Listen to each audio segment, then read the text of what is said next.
Ce couple vient aujourd'hui chercher son vélo à assistance électrique. La prime de 200 € annoncée par l'État il y a quelques jours a quelque peu précipité leur achat. On avait déjà l'intention d'en acheter un, mais bon, ça a confirmé notre projet. Disons que oui, ça nous a décidé à le faire. Dans ce magasin de vélos, depuis la parution du décret le 18 février dernier, on communique sur cette prime. En première page du site internet, un article entier lui est consacré.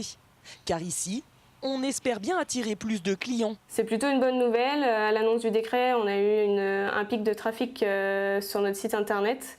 Donc on a eu quasiment le double de sessions sur notre site. Donc c'est plutôt intéressant, c'est plutôt encourageant. On pense que ça va booster un peu les ventes.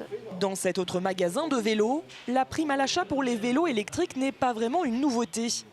Le dispositif est déjà mis en place depuis 2012 par la mairie de La Roche-sur-Yon. En tout, 436 personnes en ont bénéficié et beaucoup sont venus ici faire leur achat. Mais cette prime proposée par l'État n'est désormais plus réservée aux Yonnais. Alors ce magasin espère bien lui aussi booster ses ventes. Le vélo électrique est en forte croissance. Les ventes augmentent d'environ 30% par an sur le vélo électrique plutôt ville. Et ce qui est plus étonnant, c'est qu'on a à peu près la même croissance, voire un peu supérieure sur le VTT électrique.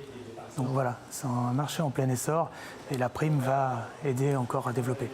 La prime de l'État n'étant pas cumulable avec d'autres aides, la mairie de La Roche-sur-Yon a décidé de suspendre ce dispositif jusqu'au 31 janvier 2018, date à laquelle l'État a fixé pour le moment la fin de ce dispositif.